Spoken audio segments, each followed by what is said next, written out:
कामाख्या सिंदूर की क्या विशेषता है? क्या ये सच है कि रेल के इंजन को चलाने से पहले कामाख्या सिंदूर से तिलक लगाते हैं? सदियों से चली आ रही मान्यता और अटूट विश्वास के अनुसार जो कोई कामाख्या माता का सिंदूर का प्रयोग करता है उस पर देवी माँ की कृपा बनी रहती है। ये सिंदूर वशीकरण, जादू टोना, गृह कलेश, कारोबार में बाधा, विवाह या प्रेम की समस्या या दूसरी तरह की भूत प्रेत बाधा की समस्याओं को दूर करता है। हाँ, ये भी सच है कि रेल के इंजन को चलाने से फल कामाख्या माता का सिंदूर लगाते और बलि के लिए नारियल फोड़ते फिर रेल चलती थी। दोस्तों, विवाहिताओं के लिए देवी कामाख्या के सिंदूर का अतिविशिष्ट महत्व है। इसे बोलचाल की भाषा में कमिया सिंदूर भी कहा गया है, जो कामरूप कामाख्या क्षेत्र में ही पाया जाता है। इसे आसानी से हासिल नहीं किया जा सकता है। इसकी प्राप्ति विशेष तरह के मंत्र के 108 बार जाप से सिद्ध किया जाता है। उसके बाद ही विवाहिताएं इसका इस्तेमाल मनोकामनाओं की पूर्ति के लिए करती हैं। ये प्रथा सदियों से चली आ रही मान्यता और अटूट विश्वास के अनुसार जो कोई कामाख्या सिंदूर का प्रयोग करता है उस पर देवी माँ की कृपा बनी रहती है। ये सिंदूर वशीकरण, जादू टोना, गृह कलेश, कारोबार में बाधा, विवाह या प्रेम की समस्या, कामाख्या सिंदूर देवी कामाख्या देवी का शुभ प्रसाद है जो कामाख्या मंदिर से जून के महीने में केवल एक बार मिलता है। ये वास्तव में ठोस चट्टान का एक रूप है जो बहुत शक्तिशाली है और इसमें शुभ गुण हैं। आप पा सकते हैं शुभ कामाख्या सिंदूर का वर्णन कल की पुराण भी है, जहां उपयोग और लाभों के साथ सभी विवरण वर्णित हैं। कामाख्या मंदिर सभी के बीच सबसे शक्तिशाली शक्ति पीठ है और इस शक्ति पीठ से कामाख्या प्रसाद सिंदूर, वस्त्र और जल के रूप में प्राप्त होता है। यदि आप इसे पीसते हैं तो यह पाउडर के रूप में परिवर्तित हो जाता है और फिर आप इसका उपयोग कर सकते हैं।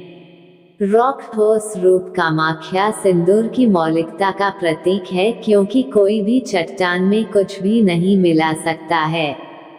ये सिंदूर 3 दिवसीय उत्सव के आयोजन के बाद वितरित किया जाता है, जिसमें मंदिर बंद रहता है। इस उत्सव को अंबुबाची मेला के नाम से जाना जाता है। न केवल भक्त बल्कि तांत्रिक, काला जादू करने वाले और पंडित भी इस सिंदूर को प्राप्त करने के लिए आते हैं क्योंकि वे मानते हैं उन्हें देवी शक्ति के दिव्य आशीर्वाद को प्राप्त करने में मदद करेगा और उनकी शक्ति को अधिकतम सीमा तक बढ़ाएगा।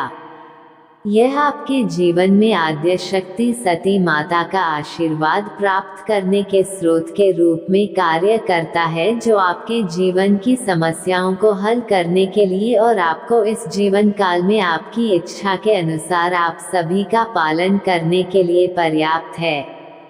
प्यार और रिश्ते की समस्या, प्यार खोया समस्याएं, धन की समस्या में, व्यापार समस्या में, शिक्षा और करियर समस्या में, नौकरी और व्यवसाय की समस्याओं में, विवाह समस्या में देरी, वैवाहिक विवाद में समस्या, बचपन की समस्या में, तलाक की समस्या में, कोर्ट केस और अन्य कानूनी मामलों की समस्याओं में, शत्रु समस्या में, ब्लैक मैजिक प्रॉब्लम में, असामान्य प्राणियों, भूतों और आत्माओं की समस्याओं में, इविल आई प्रोटेक्शन, किसी तांत्रिक क्रियाओं आदि में सिद्धि प्राप्त करने के लिए, आकर्षण उद्देश्य के लिए, कामिया सिंदूर आपको कैसे फायदा पहुंचा सकता है? ये सिंदूर आपको कई तरह से फायदा पहुंचा सकता है, जैसे कामाख्या सिंदूर में आकर्षण शक्ति होती है, इसलिए यह आपके जीवन में सभी प्रकार के धन और धन को आकर्षित कर सकती है। यदि आप कामाख्या सिंदूर का तिलक करते हैं तो यह व्यक्ति को आकर्षित कर सकता है और इससे आप अपनी रिश्ते की शक्ति को हल कर सकते हैं। यदि आप उपयुक्त मंत्र द्वारा एनर्जेटिक कामाख्या सिंदूर का उपयोग करते हैं तो यह अधिक शक्तिशाली हो जाता है और आपकी इच्छा को पूरा करता है। अलग अलग समस्याओं के लिए सिंदूर को अलग अलग मंत्रों पर उकेरा जाएगा और ये केवल कुछ लाभ हैं जो देवी के आशीर्वाद के रूप में देखने योग्य हैं। उनके भक्त की जरूरतों के अनुसार अलग अलग होंगे। कामिया सिंदूर एक लोकप्रिय प्रकार का सिंदूर है और ये देवी कामाख्या देवी का आशीर्वाद है। कामाख्या देवी या उनके भक्त और विश्वासियों के रूप में उनका उल्लेख कामाख्या देवी और कामिया माँ के रूप में होता है, जो हम अपने जीवन में जो कुछ भी चाहते हैं उनकी इच्छाओं को पूरा करने की देवी हैं। सांसारिक इच्छाओं से संबंधित है। देवता की उत्पत्ति के बारे में जानने के लिए हमें उस समय में वापस आना होगा जब सर्वोच्च भगवान शिव का विवाह आदिशक्ति सती से हुआ था। सती एक महान राजा की बेटी थी जो दुनिया के सबसे महत्वपूर्ण व्यक्ति थे। उस समय दक्ष प्रजापति के नाम से विख्यात प्रजापति का वास्तविक शब्द लोगों का शासक था।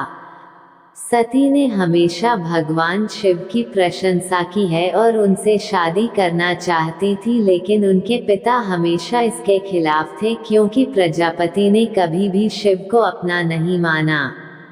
दामाद। हिंदू ज्योतिष के अनुसार मेष राशि या मेष राशि का घर माथे पर होता है। मेष का देवता मंगल है और प्रतीकात्मक रंग लाल है। यह माना जाता है और बहुत शुभ और भाग्यशाली होने के लिए फुसफुसाए। इसलिए माथे पर लाल सिंदूर लगाया जाता है। ये सौभाग्य के संकेत हैं। सिंदूर को सती और पार्वती की स्त्री ऊर्जा का प्रतीक भी माना जाता है। कामिया सिंदूर अपनी अद्भुत जादुई शक्ति के कारण दुनिया भर में लोकप्रिय है, जो जीवन में किसी भी प्रकार की समस्याओं और कठिनाइयों को ठीक कर सकता है। लोग अपनी समस्याओं को हल करने और व्यक्तिगत और व्यावसायिक दोनों जीवन में सफलता पाने के लिए इस सिंदूर का उपयोग करते हैं। वशीकरण मंत्र या यंत्र को करने के लिए कई लोग इस कीमती और मूल्यवान सिंदूर का उपयोग करेंगे। ये सिंदूर का वास्तविक रूप है जो ठोस चट्टानों के रूप में उपलब्ध है। ये बहुत लोकप्रिय है और इसमें कई चमत्कारी और अविश्वसनीय प्रभाव हैं। ये सिंदूर आदिशक्ति माता पार्वती से आशीर्वाद प्राप्त करने के लिए एक महत्वपूर्ण स्रोत के रूप में कार्य करेगा। ये किसी भी प्रकार की समस्याओं को हल करने और जीवन काल में किसी भी चीज में सफलता प्राप्त करने के लिए पर्याप्त है। यह आपको अपने जीवन में अपनी सभी इच्छाओं को पूरा करने में मदद करेगा।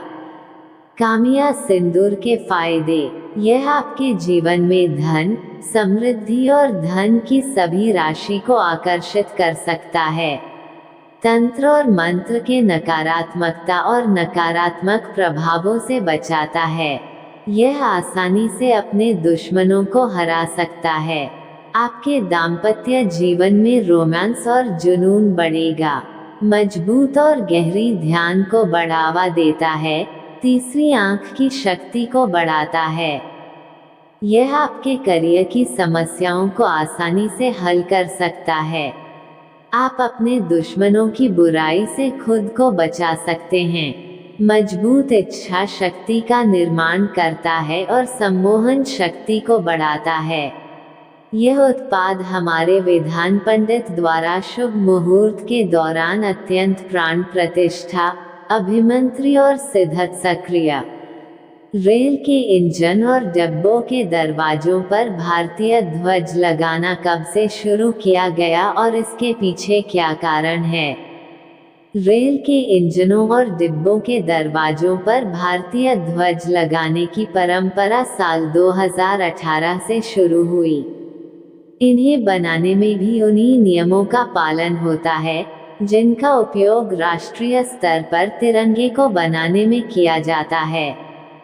दरअसल भारतीय स्वतंत्रता संग्राम के अमर शहीद चंद्रशेखर आजाद के चाचा सुजीत आजाद तिवारी और उनके पुत्र अमित आजाद ने साल 2016 में तत्कालीन रेल मंत्री सुरेश प्रभु जी से मुलाकात की थी। मुलाकात के दौरान उन्होंने रेल मंत्री से देश के शहीदों के नाम पर ट्रेन चलाने की मांग की थी। उन्होंने रेल मंत्री को 15 अगस्त जैसे राष्ट्रीय पर्वों पर ट्रेनों पर तिरंगा झंडा लगाने का भी सुझाव दिया था। रेल मंत्री को उनका ये सुझाव बहुत पसंद आया था। उन्होंने तत्काल रेल अधिकारियों को इस पर कार्य करने के आदेश दिए।